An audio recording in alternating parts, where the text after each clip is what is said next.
Premier jour de la semaine et premier rendez-vous du tribunal de l'actualité. Rendez-vous par excellence pour juger les faits majeurs de l'actualité d'ici et d'ailleurs. Merci à vous qui nous faites l'amitié de nous suivre sur les médias leaders Twi TV et Watt FM. Vous le savez, nous sommes également accessibles à travers les plateformes Facebook et YouTube.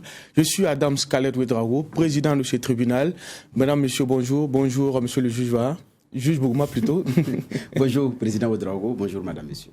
Alors, en attendant le doyen des juges, nous allons en tout cas entamer cette émission-là et nous allons parler reconnaissance officielle de l'opposition non affiliée, crise à la Commission électorale nationale indépendante et les nouveaux défis de la classe politique. En tout cas, c'est le fil conducteur qui va servir pour l'audition de cette première convocation de la semaine. Et à la barre ce matin, le professeur Abdoulaye Soma. Bonjour et bienvenue. Bonjour, Michel.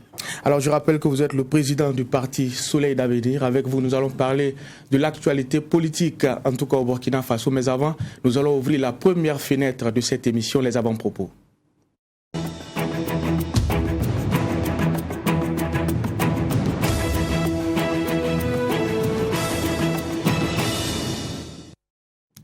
Et pour cette partie, nous allons donner la parole au juge Bougma. Merci, Président. Mon avant-propos va concerner les résultats du baccalauréat. Donc, le premier tour, donc des résultats qui sont déjà tombés, entre des gens qui jubilent et d'autres également qui ont été ajournés au premier tour et ceux qui sont au second tour. C'est aussi les résultats de cette compétition, je vais dire comme ça. Donc, je voudrais encourager ceux qui sont au second tour, parce que d'ailleurs, ils commencent aujourd'hui, s'ils ne sont pas d'ailleurs en train de composer, beaucoup de courage à eux, et beaucoup d'abnégation et de persévérance. Naturellement, mes félicitations à ceux qui ont réussi, ceux qui doivent reprendre l'année prochaine, beaucoup de courage. Donc, c'est aussi des étapes d'une vie. Il y a des moments d'échec, il y a des moments de réussite, mais c'est ça aussi également qui contribue à faire la vie. Les uns et les autres n'ont pas les mêmes trajectoires au niveau scolaire, au niveau des parcours, même sur le plan social, les uns et les autres n'ont pas les mêmes parcours, mais tout concourt à l'écriture de l'histoire personnelle de tout un chacun. Qu'on ait réussi sur toute la ligne ou que par moment on ait eu effectivement des hauts et des bas, et après aussi, il y a aussi à s'interroger sur qu'est-ce qu'on appelle le succès de façon fulgurante. Est-ce qu'il y a eu des hauts et des bas? Est-ce qu'il y a tout ça à regarder? J'ai dit bien, ces éléments-là contribuent aussi à écrire leur histoire personnelle, qu'ils acceptent aussi à assumer que ça fasse partie et faire avec. Donc s'ils doivent reprendre l'année prochaine, c'est de se réarmer de courage. Pour ceux également qui viennent de réussir, il y a une nouvelle étape de leur vie également qui commence, celle académique, avec ses autres réalités. Donc j'ai dit à chacun beaucoup de courage et beaucoup de courage. Bonne semaine à tout le monde et par anticipation, je souhaite une très bonne fête de Mouton demain. Merci, juge Bougma. Nous allons donner la parole au doyen des juges. Juge Vara, bonjour et bienvenue. Oui, bonjour Président, bonjour auditeurs et téléspectateurs. Mon avant-propos, lui, va concerner la CENI avec ce qu'on a appris aussi le week-end. C'est le changement de représentant pour ce qui est de la communauté musulmane, on va dire comme ça. La Fédération des associations islamiques du Burkina, qui a donc après, nous dit-on, le retrait de Newton Ahmed Bari, donc a désigné un autre représentant. Vous voyez que la question CENI, ça cristallise vraiment les attentions. Et puis, on avait tous, à un moment donné aussi, quoi qu'on dise, l'information d'un gentleman agreement sur le caractère tournant pour ce qui est de la présidence, sachant que cela échoue aux représentants des organisations de la société civile. Maintenant, on avait comme l'impression aussi, mais je pense que c'est plus qu'une impression, que Newton Ahmed Bari mettait un peu, on va dire, entre parenthèses, ce type d'engagement-là, parce que voulant rébeloter, en tout cas, c'est ce qui nous était donné d'apprendre. Et bon, maintenant, les choses semblent se régler, et on attend de voir comment est-ce que, pour ce qui est de cette commission électorale-là, et de la désignation de ce qu'il aura comme organe et de composition en son sein, cela se dessinera. Mais ça n'a pas été un long fleuve tranquille et je sais que ça ne va jamais le rester aussi forcément, même quand on aura fini d'avoir la composition avec un président et tout ce qui s'ensuit. Et ça, on l'a déjà vu, même avec Newton Ahmed Bari, on a vu ce qui s'est passé et avec les élections qu'on a eues. Et c'est comme ça commence que ça continue et enfin que ça termine. On espère que ça ne sera pas la même chose. Voilà. Merci, Jules Var. Merci pour ces propos introductifs. Nous allons également dire merci à l'équipe de réalisation de cette émission qui nous permet d'être avec vous en direct et en simultané du lundi au vendredi. Pour ceux qui nous prennent en marche, le professeur Abdoulaye Soma est notre convoqué du jour, président du parti Soleil Levant. Avec vous, nous allons parler de l'actualité politique au Burkina Faso. Une fois de plus, merci d'avoir honoré cette convocation-là. C'est un plaisir. Alors, parlant d'actualité, celle de votre parti, c'est la rentrée politique qu'on a vue samedi dernier. Une occasion pour vous pour faire le bilan, en tout cas des actions posées aussi, dégager des perspectives pour un meilleur ancrage de votre parti politique. Déjà, en termes de bilan, parce qu'on sait que votre parti a pris part aux dernières consultations électorales concernant la présidentielle. Un jeune parti qui est à son premier rendez-vous avec l'électorat. Qu'est-ce qu'on peut tirer comme bilan ? Effectivement, ce samedi 17 juillet, le Soleil d'avenir a sonné la cloche de la rentrée politique après avoir fait le bilan de sa participation aux premières élections après sa naissance. Et nous en avons tiré deux conclusions majeures. La première conclusion, c'est que nous avons encore du travail à faire, puisque le parti avait présenté un candidat à l'élection présidentielle en ma personne et nous avions également présenté des candidats aux élections législatives. Et les résultats qui ont été diffusés, c'est que le parti n'a pas gagné l'élection présidentielle alors qu'on souhaitait la gagner, même si par réalisme, on avait aussi dans le tableau de bord la possibilité de ne pas gagner cette première participation électorale. Donc, ce qui nous montre que nous avons des défis à relever, nous avons des efforts à faire pour faire progresser l'ancrage du parti. Mais, deuxième conclusion, nous avons tiré une petite satisfaction, disons-le. C'est un parti qui est né en 2019 et qui est parti aux élections de 2020. Donc quasiment un an après sa création, ce qui est un mérite parce qu'il y a des partis qui existent depuis des dizaines d'années et qui n'ont pas encore participé à l'élection présidentielle. Et c'est un parti qui a obtenu plus de 40 000 voix à cette élection, donc correspondant à 1,5% des résultats, ce qui correspond à l'un des meilleurs résultats de tous ceux qui vont au Burkina Faso à une élection présidentielle pour la première fois. Donc, nous en avons tiré cette satisfaction et nous allons essayer, nous avons terminé d'identifier les faiblesses du parti, les forces du parti et la rentrée signifie pour nous travailler à maintenir et renforcer les forces et travailler à amoindrir les faiblesses et à préparer les prochaines échéances parce que le Soleil d'avenir a une ambition claire et une vision claire et cette vision-là, on peut l'appliquer dans toute sa rigueur qu'en ayant accédé soi-même au pouvoir. D'accord. Alors vous l'avez dit, pour accéder au pouvoir, il y a des défis à relever et vous avez défini 3 défis pour l'ensemble de la classe politique et également pour votre parti. On retient un défi qui est le renouvellement de la classe politique. Comment vous le faites ? D'abord, le renouvellement, il faut qu'on s'y accorde. Je pense qu'aujourd'hui, tout le monde est d'accord que la classe politique qui est actuellement en jeu, je parle des principaux dirigeants actuels, parce que même si vous prenez le gouvernement, vous avez encore peut-être quelques personnes de notre génération, mais ces personnes ne sont pas au poste clé. Donc quand on prend les postes clés de la République, c'est une génération qui a accédé au pouvoir à l'occasion du coup d'État de 1983. Et les acteurs de ce coup d'État étaient très jeunes, donc c'est une classe politique qui est arrivée au pouvoir très jeune, dans la trentaine. Il y en a qui avaient même 20 ans. Donc, et qui est resté au pouvoir de 83 jusqu'à maintenant. Donc ça fait une vingtaine, trentaine d'années de longévité politique. Et quand on a fait ce type de contribution, et moi je salue cette contribution, et je salue ce qu'ils ont pu faire, mais je dis qu'à ce moment, je considère, et on doit le considérer, c'est naturel, que leur effort de guerre est terminé. C'est-à-dire que la capacité pour eux d'innover, la capacité d'apporter un souffle nouveau aux nécessités de développement de Burkina Faso est terminée. Comme on dit en anglais, time is up. Et le pays a beaucoup de défis. Les problèmes s'accumulent, la sécurité, la santé, la pauvreté, la famine, etc. Il faut de nouvelles forces. Et ces nouvelles forces, nous les retrouvons dans une génération qui est postérieure à la génération actuelle. Donc, ce qui fait que, comme vous le savez en politique, il n'y aura personne qui dira « venez prendre le pouvoir, je suis fatigué ». Ça n'existe pas en politique.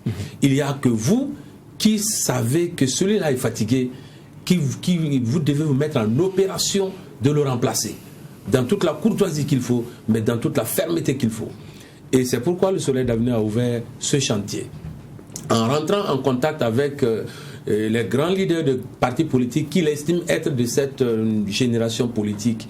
Je ne souhaiterais pas en citer ici parce que nous sommes encore dans les discussions, mais c'est un mouvement qui est engagé et ce n'est pas un mouvement du Soleil d'Avenir, c'est un mouvement que je crois général. Et c'est ça tout le bonheur que j'en tire.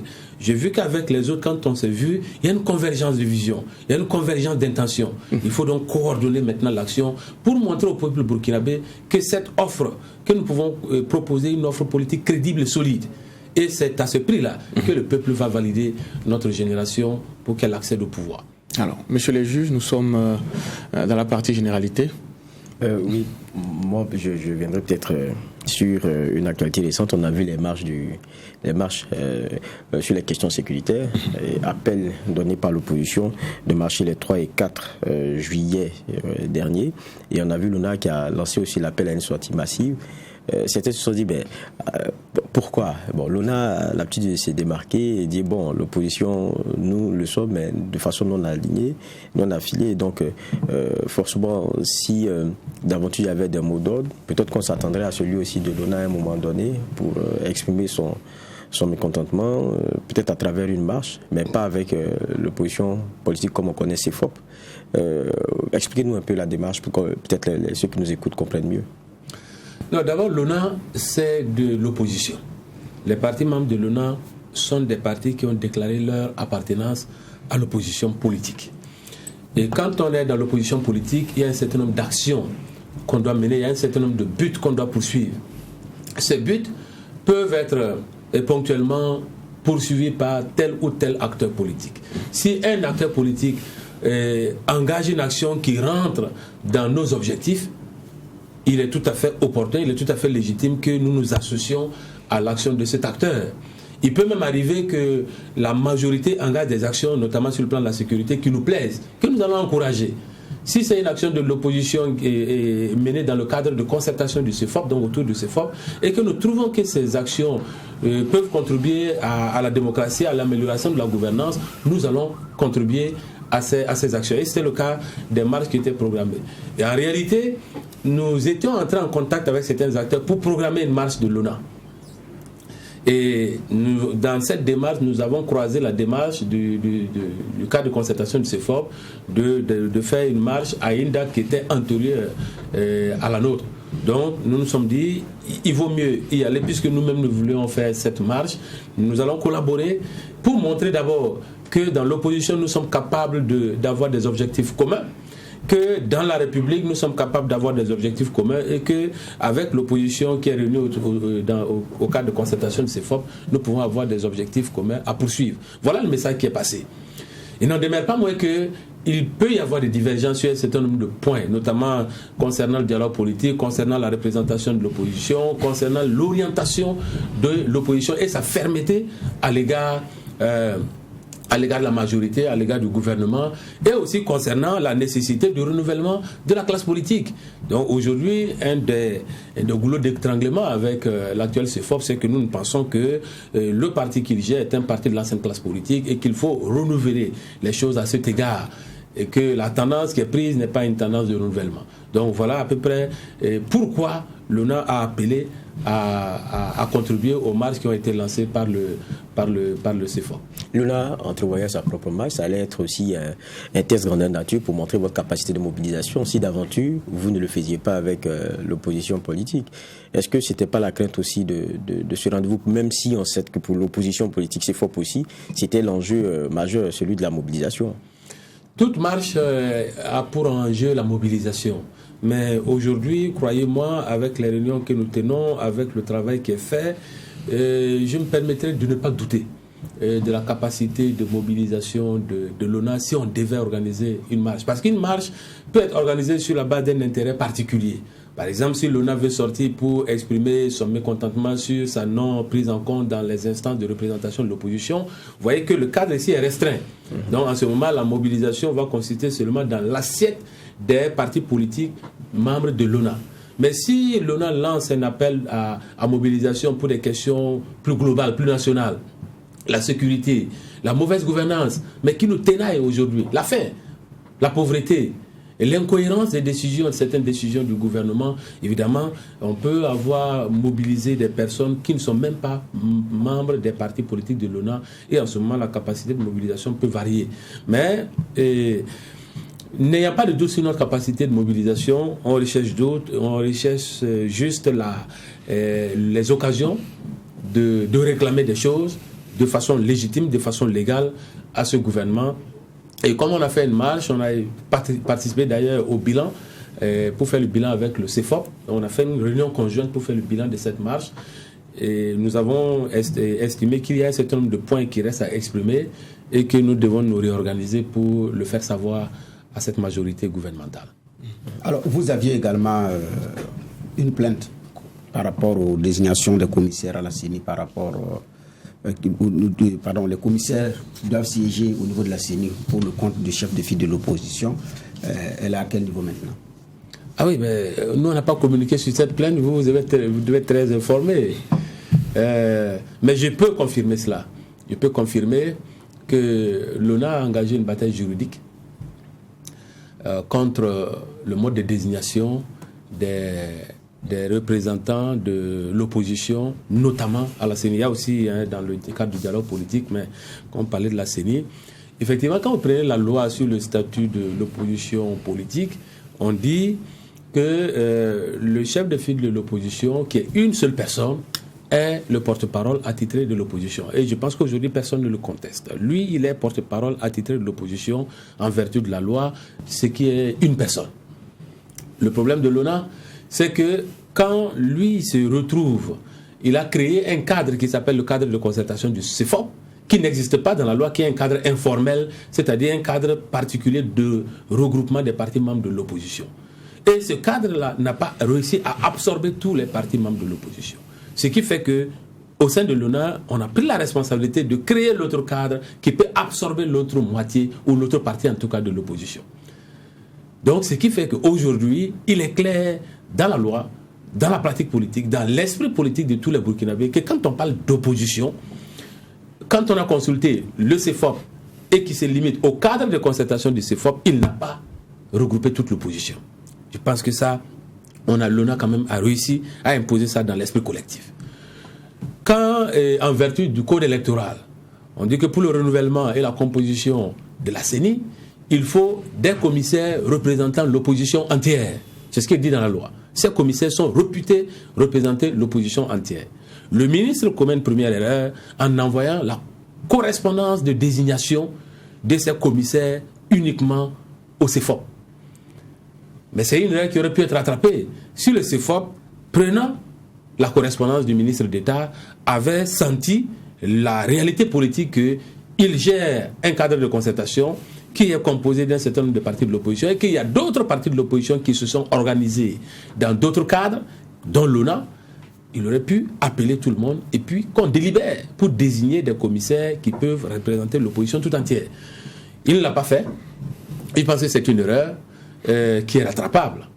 Et il s'est cantonné à concerter le cadre particulier, informel, privé qu'il a mis en place pour désigner les membres et les commissaires devant représenter l'opposition tout entière.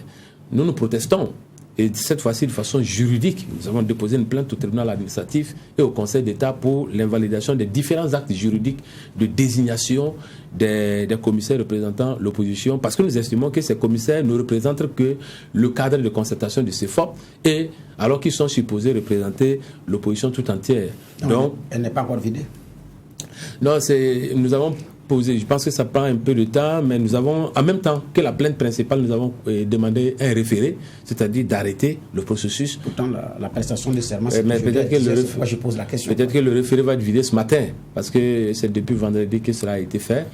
Donc on espère que le référé va être vidé ce matin et qu'on aille dans le sens quand même de la sécurisation de cette bonne ligne démocratique, qu'on ne permette pas aux commissaires représentants de l'opposition, ne serait-ce que ça, de prêter serment, même s'ils prêtent serment, que leur mandat ne puisse pas être valide tant que leur mode de désignation n'a pas correspondu à la loi. Alors, ce qui va impliquer aussi une remise en cause du décret pris en Conseil des ministres, puisque d'abord avec d'autres paramètres, et ce décret est aujourd'hui remis en cause, puisqu'il faut reprendre le décret et rechanger les noms qui se figurent dans ce décret comme étant membres de la CENI. C'était d'ailleurs ma deuxième question. Est-ce que vous avez d'ailleurs attaqué ce décret-là devant attaqué aussi devant le Conseil d'État? En réalité, la plainte principale, c'est l'annulation de ce décret.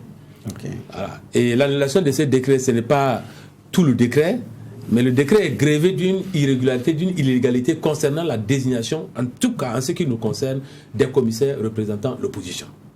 Donc on a attaqué le décret pour qu'il annule pour cette raison, pour que le tribunal administratif et le Conseil d'État annulent pour cette raison. Mais comme la procédure d'annulation prend un peu de temps, nous avons aussi engagé un référé. Voilà. Le référé, ça veut dire de délibérer rapidement pour préserver une cause qui ne soit pas perdue entre-temps. Donc, nous pensons que le référé peut être visé assez rapidement en attendant que la brèche ne soit ouverte pour l'annulation du décret pour permettre au président de refaire le décret et de reprendre avec les nouveaux noms des nouveaux commissaires qui seront régulièrement désignés. Alors, vous reconnaissez que le chef de file de l'opposition est le porte-parole attitré de l'opposition. Ça, pour vous, il n'y a pas de débat. Le ministre choisit effectivement de s'adresser au porte-parole et vous pensez que c'est une irrégularité. Où se retrouve l'irrégularité? Non, je pense que c'est comme je vous ai dit, j'ai dit la première erreur est venue du ministre parce que lui aussi, il est au courant de l'existence de l'ONA. Il aurait pu nous adresser aussi la correspondance. Donc ça, c'est pour une pratique d'élégance politique. Mais j'ai dit que cette erreur peut être surmontée puisque effectivement, dans la loi, pour l'instant, le CEFOP, en tant qu'individu, est le porte-parole attitré de l'opposition. Donc, si le ministre veut parler à l'opposition, peut-être qu'il a raison de s'adresser seulement au CEFOP. C'est au CEFOP de se rendre compte que lui, il est chef de file de l'opposition, mais que cette opposition a deux fils juridiquement fondés. Et que lui, en fait, le premier fil, c'est une fabrication personnelle. Moi, j'insiste pour que les gens puissent comprendre que, en fait, quand on parle de CEFOP, c'est une seule personne qui est nommé par résolution de l'Assemblée nationale et son nom figure dans la résolution de l'Assemblée nationale.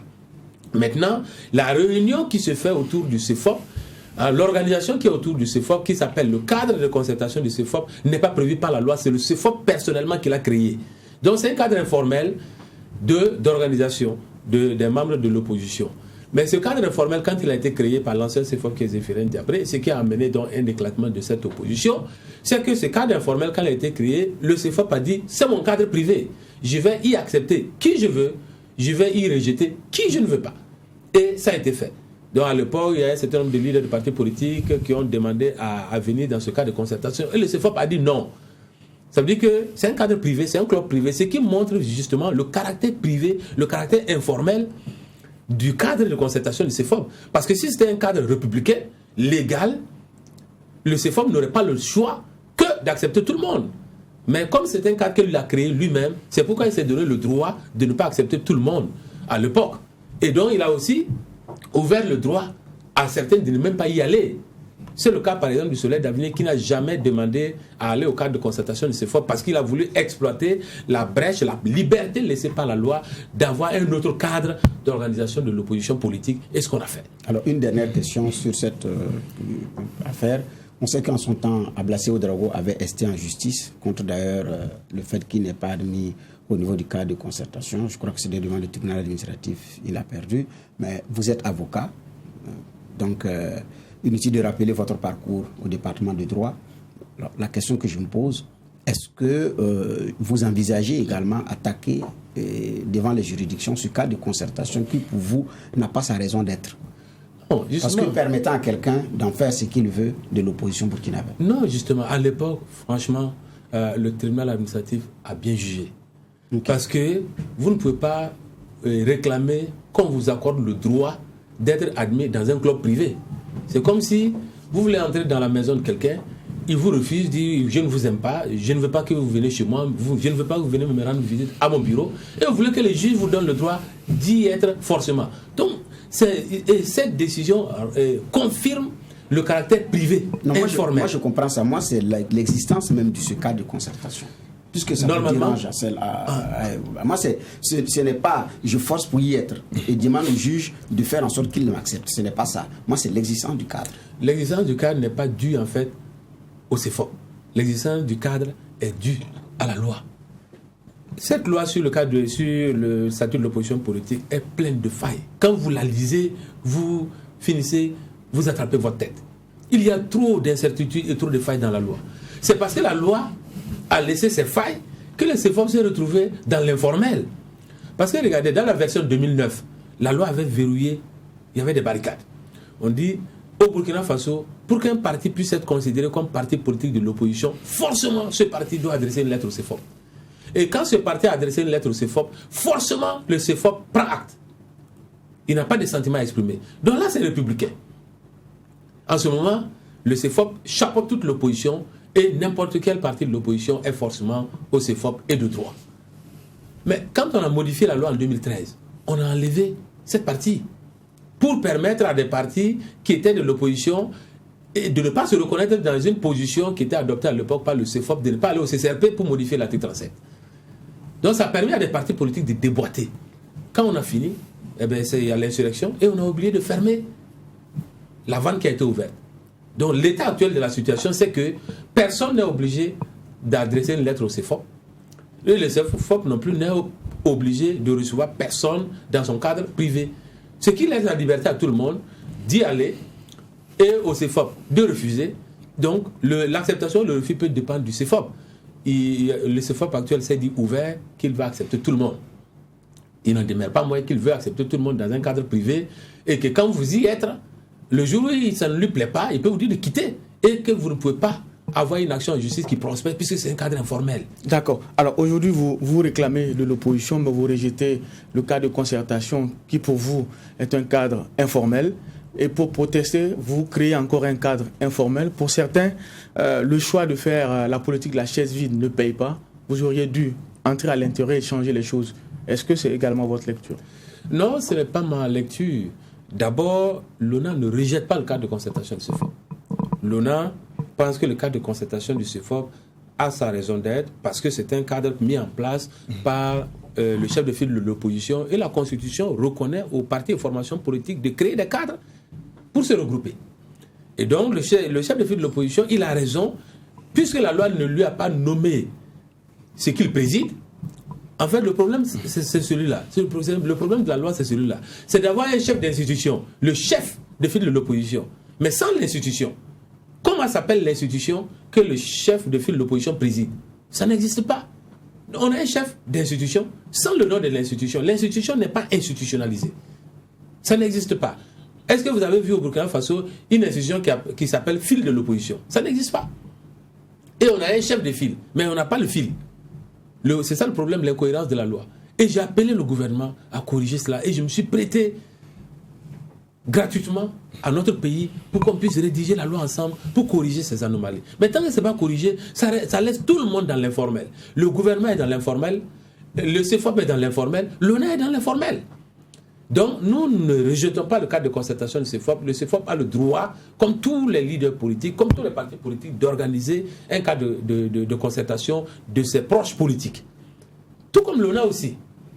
Et aujourd'hui, les cadres qui prétendent organiser des partis politiques d'opposition en tant que tels sont au nombre de 2.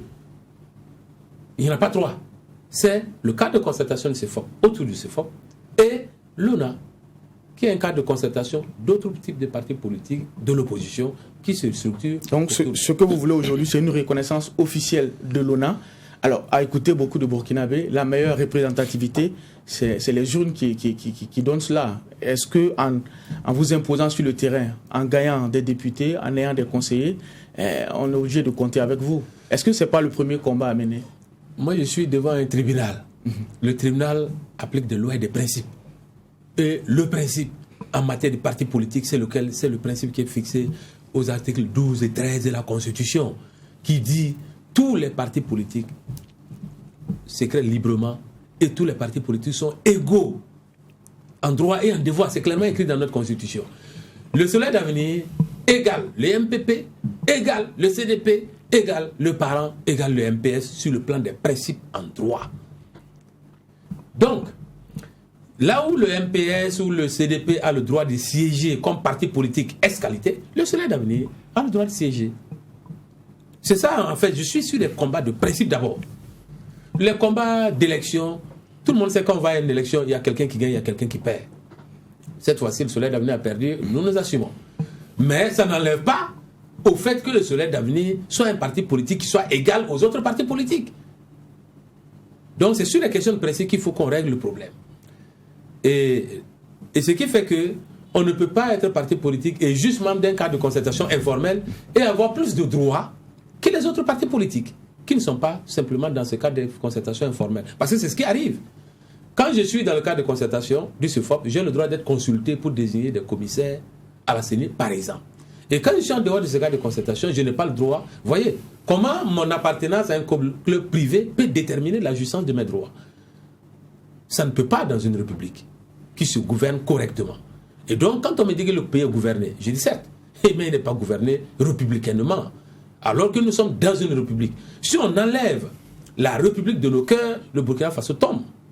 Et mon combat, c'est que la république reste dans le cœur des gens et dans l'esprit des gens. Et pour qu'il en soit ainsi, il faut que tout le monde s'aligne derrière les lois de la République.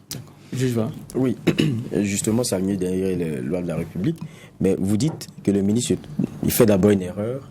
Il peut parler d'une première erreur, c'est celle du ministre d'adresser la lettre seulement au CEFOP. Moi, je pose la question, du point de vue de la loi, pourquoi est-ce que vous voulez qu'on adresse une lettre à quelqu'un d'autre? À la lecture pure et simple de notre loi aujourd'hui. Je ne peux pas tellement appuyer sur ce que j'appelais erreur.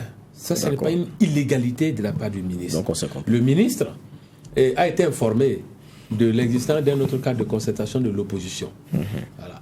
Il aurait pu, dans sa lettre, adresser au CEFOP, qu'il devait adresser au CEFOP, puisque pour l'instant c'est le porte-parole attitré de l'opposition, disant on invite l'opposition dans son intégrité à désigner ses représentants, etc., en rappelant que cette opposition, d'après ce que je sais, il y a tel ou tel cadre qui existe. Il aurait pu, j'ai parlé par rapport à lui d'élégance politique. Alors vous êtes si attaché au texte, pourquoi est-ce que lorsque vous parlez d'erreur du ministre, vous parlez d'élégance politique? Oui, c'est alors pourquoi que vous parlez de texte et on est dans une république, il faut respecter les textes. C'est au regard des textes justement qu'il adresse. Il faut qu'on soit clair. Cela au CEFOP. Il faut qu'on soit clair. Je ne reproche pas au ministre une illégalité. Ok. Je lui reproche une inélégance politique. Je reproche au CEFOP une illégalité. En même temps qu'une inélégance politique. C'est très clair. D'accord. Donc on a fini le palier ministre, on s'est compris. Voilà. On revient maintenant au palier CEFOP. Oui. Je pense que je suis d'accord avec vous, c'est que quand on parle de CEFOP, en fait c'est une institution personne. C'est l'impression qu'on a, parce que c'est ce dans quoi on est. Ce n'est pas une institution, comme vous diriez, on dirait fil de l'opposition, et dont l'organisation permet d'avoir un chef et une organisation. Maintenant, il y a une institution personne, dont la mission, c'est être porte-parole. Et le porte-parole là, il y a des principes. Il faudrait, si vous parlez au nom de certaines personnes, que vous organisez à les écouter. Je pense que c'est là tout le sens du cadre en question que vous dites informel. Maintenant, nous sommes dans peut-être une réalité d'avant, celle de la possibilité celle de décision d'exclure certains. Aujourd'hui, on est avec un chef de file de l'opposition politique qui a lancé pendant longtemps les appels aux autres partis de venir. Ça, on l'a tous vu. Hein, et on se demandait, mais est-ce que ce chef de file de l'opposition là, va compter vraiment des partis politiques à ses côtés? Tant il est vrai que jusqu'à présent, on ne sentait pas des gens venir. Est-ce que c'est le CDP même à qui cela est choix là, qui dérange vraiment ou quoi que ce soit? Il y avait beaucoup de questions. Donc il y avait cet appel-là. Et on était dans une posture qui était bien différente. Donc là, vous faites plutôt le choix de ne pas y venir. Mais vous dites, on met, c'est-à-dire le porte-parole, l'institution met un cadre pour pouvoir exercer son porte-parole là, vous dites vous n'y venez pas, mais on doit tenir compte de vous. J'ai l'impression que c'est le message que vous donnez. Il y a quelque chose qu'il faut comprendre dans l'évolution de la loi. Ce porte-parole là qui était dans la loi était organisé par la loi. Et donc en faisant en sorte que tout le monde était obligé d'être derrière le porte-parole et le porte-parole était obligé de porter la parole de tout le monde. Mais c'est cette situation qui a été démantelée par la loi elle-même. dans sa modification, en disant désormais, les partis politiques de l'opposition ne sont plus obligés de se faire porter leur parole par les chefs de file de l'opposition, puisque, à l'époque, le chef de file de l'opposition a porté la parole en disant l'opposition ne va pas au CCRP. Et là, c'est la modification qui a permis à d'autres partis politiques de l'opposition d'aller au CCRP. Donc, c'est à partir de là que la loi s'est elle-même auto-démantelée ce porte-parole-là. Et c'est à partir de là que le CFOP aussi a pris sa liberté de ne pas porter la parole de tout le monde. Ça veut dire, en refusant que d'autres viennent à lui, il refuse que vous, votre parole-là, je ne veux pas la porter. Ça a commencé par le CFOP d'abord. Et donc, c'est le CFOP, sur la base des modifications de la loi est muette. La loi, elle a des dispositions qu'on aurait pu pratiquer autrement. Mais c'est le CFOP qui a commencé à dire, je ne veux pas porter la parole de tout le monde. Et ça, vous êtes d'accord avec moi. Et donc, quand c'est comme ça, et qu'il dit que c'est fondé sur la loi, et que cette loi n'a pas changé, et qu'un autre CFOP dit je veux maintenant porter la parole de tout le monde, ça devient quoi? Ça devient à dire que la pratique de la loi, la façon de gérer cette loi va dépendre du sentiment personnel du CFOP de l'époque. Les lois de la République ne veulent pas ça. Et pourtant, le sentiment que nous avions, ce qui posait problème au sein des partis politiques, c'est le caractère allégeance. C'était ça qui était mis en avant. Alors que, pour rappeler ce que vous disiez aujourd'hui, existant en tant que parti politique, il n'y en a pas un qui soit supérieur à l'autre. Même si il vous échoit le rôle de chef de file de l'opposition politique au regard des résultats que vous avez eus avec le nombre de députés. Cela ne fait pas de vous un parti qui soit au-dessus des autres. Je pense que c'était ça le principe qui avait été mis en avant. Maintenant, l'interprétation que vous en faites, ça aussi, vous en êtes libre. Oui, mais le principe, ce premier problème du statut de CFOP, qui fait que il y a des partis politiques qui pensent que instituer même un chef de file de l'opposition dans un pays n'est pas conforme à la Constitution. Pour ne pas vous le cacher, c'est mon opinion.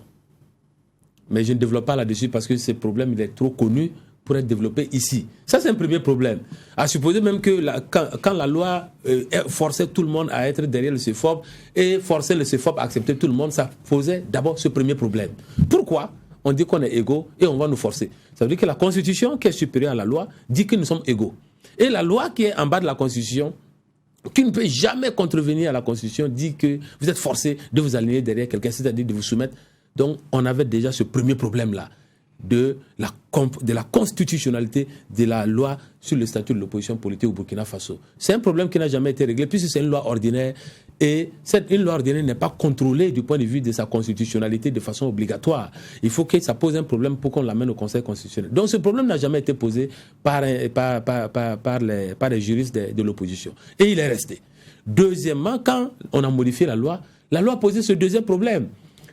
Deuxième problème, maintenant, le CFOP, il peut ne pas accepter tout le monde. Il dit que puisque la loi a été modifiée pour créer une liberté, pour moi, pour tout le monde, moi, ma liberté, c'est de ne pas accepter tout le monde en tant que CFOP et j'exerce cette liberté et il l'a exercé dans ce pays au vu et au su de tout le monde. Et donc, les autres aussi disent, comme on a sauté l'obligation de s'aligner forcément devant le CFOP, moi, j'ai choisi, comme je rejetais déjà ce leadership, j'ai choisi de ne pas y aller. Donc chacun a pris sa liberté en vertu de cette nouvelle dimension de la loi. On est devenu maintenant avec 3 problèmes dans cette loi. Le problème même de la légalité, de la constitutionnalité de la loi, le problème de l'obligation d'aller s'aligner derrière le CFOP, le problème de l'obligation du CFOP d'accepter les gens. Tout ça, c'est ce que cette nouvelle dimension de la loi a créé. Et aujourd'hui, franchement, on ne peut pas le nier parce que c'est basé non pas sur l'interprétation du professeur Soma, mais sur la pratique du CFOP lui-même d'abord et des acteurs qui ont précédé l'ONA. C'est parce que l'ONA, vraiment au sein de l'ONA, moi je pense que la République devrait nous applaudir. Qu'est-ce que nous avons dit? Quand nous avons constaté cette situation, on a fait le point rapidement. Moi j'ai demandé la liste des partis politiques, de tous les partis politiques au ministère. Le ministère m'a envoyé la liste. J'ai regardé, il y a 180 partis politiques. À l'époque, il y en avait 40 à la majorité, il y en a 30 au CFOP, ça fait 70. Il y a 110 partis politiques qui sont dans ce problème-là. Donc, qui ne sont pas encadrés, qui ne sont pas orientés pour contribuer à la République. J'ai dit, il faut que, voulant faire la politique avec beaucoup de lucidité et beaucoup d'esprit républicain, il faut qu'on coordonne ça. Parce que dans une République, un cadre, un groupe qui n'est pas organisé, qui n'est pas encadré, qui n'est pas géré, pose des problèmes. Donc, on a pris le leadership de créer un cadre organisé visible de ce groupe. Et c'est à partir de là que l'ONA, on a dit, en fait, c'est une situation de fait que maintenant, nous, on porte. Pourquoi? Pour formaliser ça, pour qu'on ait des responsables de ça, ces républicains, et pour amener sa contribution à l'effort de la République. C'est très républicain. On devait être applaudi. Au lieu de ça, on s'est trouvé, comme c'est sorti dans un contexte politique assez sensible, on était dans l'organisation des élections, et que ce nouvel acteur-là, s'il venait encore s'asseoir sur la table, on était capable de remettre en cause certaines choses, parce que tout le monde connaît, je crois au moins qu'au Burkina Faso, on sait que du point de vue de la rigueur, du point de vue de la correctitude dans le comportement public, on ne m'a jamais reproché quoi que ce soit. Qu'il y a des choses que je ne peux pas accepter. Et quand je la vois, pour ne pas les accepter, je ne veux pas les accepter. Ça, c'est clair. Donc je pense que ce sont ces ingrédients, et on me l'a confié, on me l'a dit. Ce sont ces ingrédients-là qui ont fait qu'on n'a pas ouvert la brèche à l'ONA à l'époque pour qu'elle puisse siéger au dialogue politique. Et je pense que ces ingrédients continuent d'exister parce que l'esprit politique de l'ancienne classe politique, de la classe politique actuelle qui est restée au pouvoir, elle a une façon de faire la politique qui n'est plus compatible avec les nouvelles idées politiques et les nouvelles manières politiques. On pense que la politique, c'est savoir magouiller quelqu'un, c'est savoir torpiller, voilà, c'est savoir couvrir des choses dans les coulisses, alors que la politique, elle est aussi éclairée que la lumière. Voilà comment nous concevons les choses. Donc je pense que voilà, c'est un certain nombre d'ingrédients qui posent actuellement problème à cet esprit républicain des partis membres de l'ONA. Bon, je viens en commentaire par rapport à cette affaire de chef de file de l'opposition. Depuis sa création, ces difficultés effectivement ont subsisté. On se rappelle qu'en son temps, l'ADF-RDA, qui avait le plus de députés après le CDP, mais qui siégeait au gouvernement, avait d'ailleurs dit si c'est comme ça, c'est nous. Mais comme eux, ils siégeaient dans le gouvernement, c'est finalement le parti de Maître Benouendé Sankara qui a été, comment on appelle ça, choisi effectivement pour être chef de file de l'opposition. Déjà à l'époque, il y avait beaucoup de bruit. Et puis ensuite, la guerre, modification de l'article 37 est rentrée par là. Comme il le rappelait, c'est CRP, l'opposition dit qu'elle n'y va pas. Bon, le pouvoir trouve la parade de modifier la loi pour dire, bon, vous n'êtes pas obligé de vous affilier, vous déclarer de l'opposition, c'est suffisant. Donc, ça dit, on enlève également au chef de file de l'opposition de porter la parole de toute l'opposition en même temps. Donc, on lui permet aussi de s'organiser avec qui il veut. Ça, il faut également reconnaître qu'il y a eu ces choses-là qui sont rentrées là-dedans. Mais comme il a dit, après, on n'a pas verrouillé. Parce qu'avant, vous écrivez au chef de file de l'opposition. Maintenant, vous écrivez seulement au ministre pour dire que vous êtes de l'opposition ou vous êtes de la majorité. Et en même temps qu'il y a le CFOP, avec le cadre de concertation qui fait débat, même au niveau de la majorité, il y a la PMP. Je ne sais pas si légalement, cette APMP, d'ailleurs, est reconnue dans le dispositif. Il pourra le confirmer. Donc, il y a... Alors, sur ces questions-là, il nous faut également avoir le courage de toiletter les textes pour voir, pour dire réellement qu'est-ce qui peut être fait, qu'est-ce qui ne doit pas être fait, pour qu'on avance. Sinon, c'est effectivement à un moment donné quelques personnes qui tiennent une machine et qui en font ce qu'ils veulent. Et donc, la démocratie aussi a ceci des limites en fonction aussi de la force de la personne qui l'anime. Vers la fin, quand on a vu dans le débat article 37, il y en a qui ne voulaient pas se retrouver à la majorité ou à l'opposition qui jouaient les centristes, mais c'était difficile à gérer. Parce que ces messieurs-là aussi ne sont pas pris en compte dans le dispositif. Si quelqu'un dit qu'il est centriste au Burkina, on les classe où? On les classe où? Voilà, donc j'ai dit que c'était un commentaire que moi je voudrais faire par rapport à cette question. D'accord. Alors, pour aller plus loin, vous estimez que le format actuel du dialogue politique est caduc, APMP, opposition, version CFOP, vous estimez qu'on doit prendre en compte l'ONA et même dans le dialogue politique, un dialogue politique qui est aujourd'hui grippé avec l'opposition qui donne des conditions pour revenir à la table. Au niveau de la majorité, on estime qu'il y a un calendrier qui n'est pas officiel, un agenda caché. Quelle est votre lecture de tout cela ? Notre lecture, c'est la réaction qu'on a eue. Nous pensons que le dialogue politique est grippé parce que l'ONA n'y est pas. C'est votre conviction? Oui, parce que si quelqu'un a dit tout à l'heure que la magouille dans la gestion d'un pays, ça peut prospérer quelque temps. Ça ne peut pas prospérer tout le temps. À un moment donné, quand vous dites dialogue politique, c'est pour régler un problème d'ensemble. Et donc, c'est par réalisme, par pragmatisme qu'il faut voir qui il faut appeler pour régler ce problème d'ensemble. Mais quand on dit qu'il faut envoyer les représentants de la majorité désigne ses représentants. Quand vous dites qu'il faut désigner les représentants de l'opposition, vous savez très bien que dans l'opposition, pour l'instant, que le problème soit réglé ou pas réglé, quelles que soient nos préférences, objectivement, de façon pragmatique et de façon réaliste, l'opposition s'organise dans 2 cadres. Et comme c'est politique, on n'était même pas encore là, parce que le dialogue politique, ce n'est pas juridique, c'est politique. Donc ça s'est prêté plus au réalisme, de dire, quand on a convoqué les membres du cadre de concertation, on n'a pas convoqué toute l'opposition. Et il faut la voir.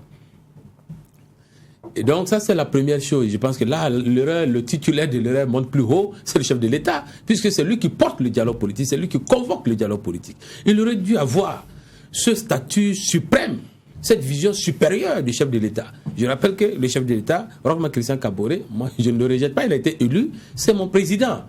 Mais quand on est à ce niveau de gestion des affaires d'État, on cherche à atteindre des résultats d'ensemble.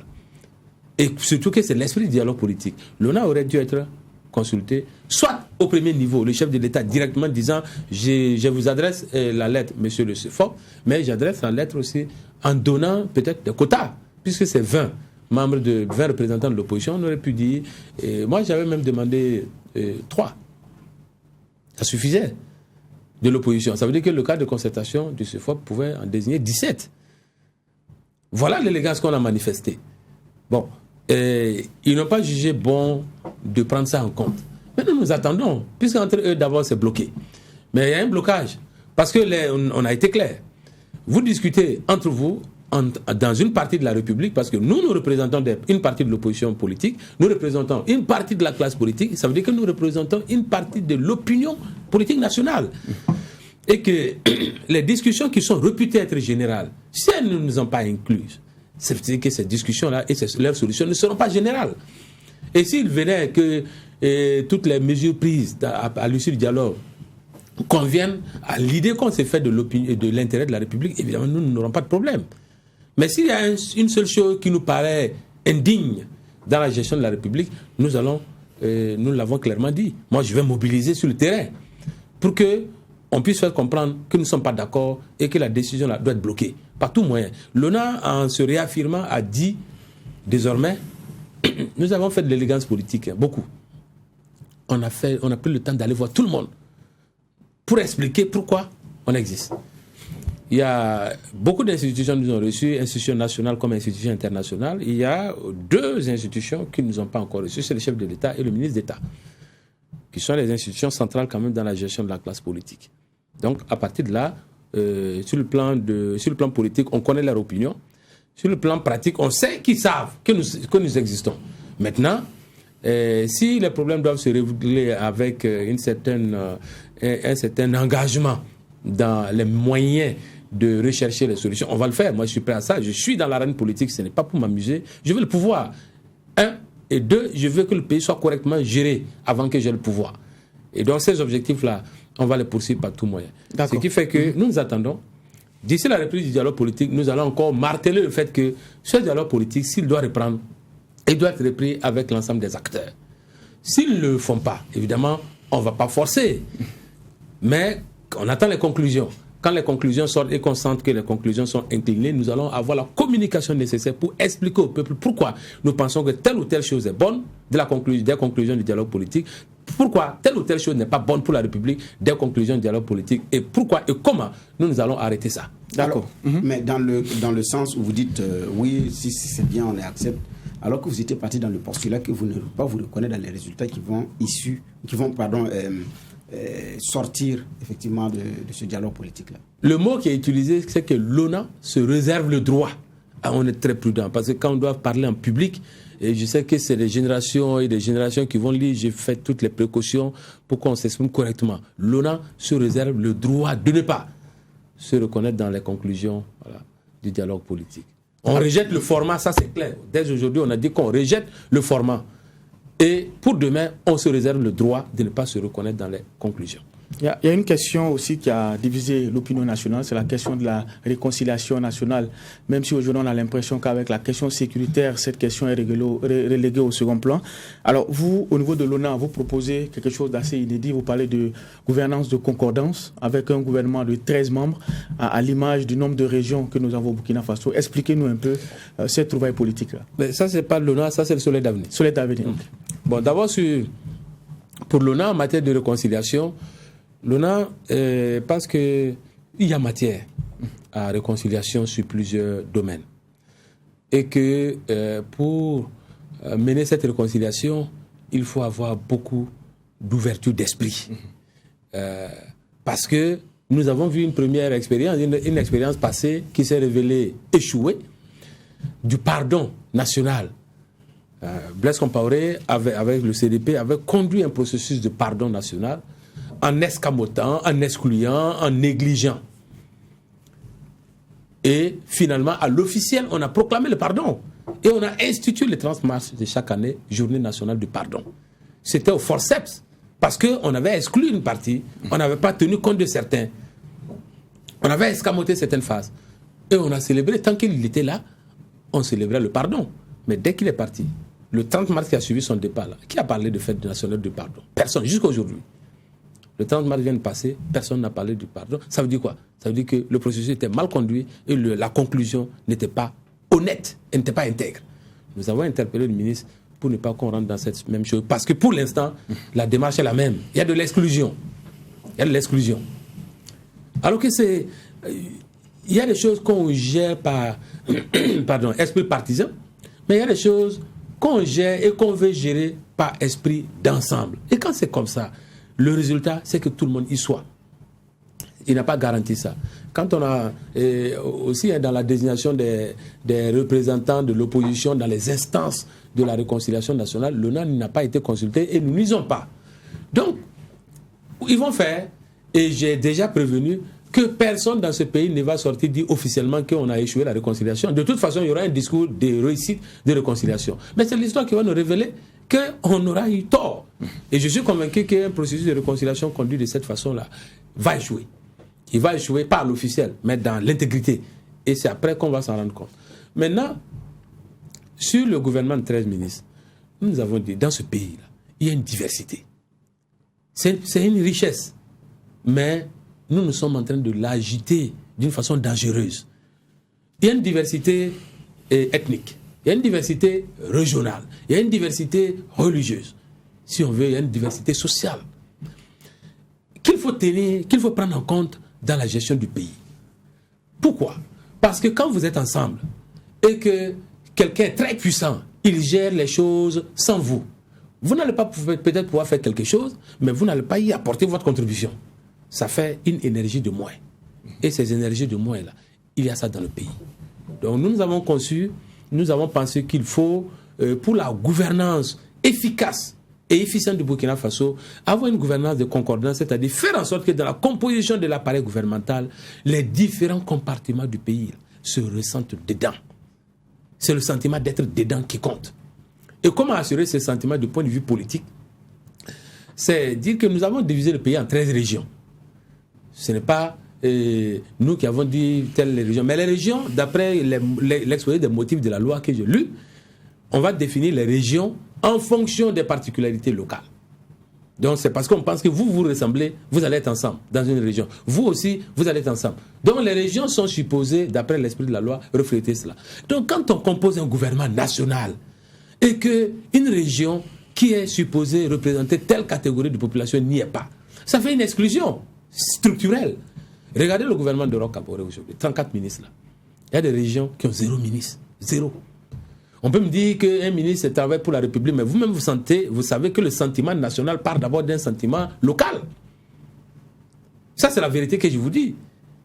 Le sentiment national, se sentir dans un groupe, c'est sentir que le groupe particulier auquel je suis est dedans. Pour l'instant, les régions qui n'ont pas de ministre ne se sentent pas dedans. Il y a des régions à 9 ministres dans ce gouvernement-là. Une seule région-là, 9 ministres. Bon, quand moi je suis dans une région à 9 ministres, évidemment je suis content.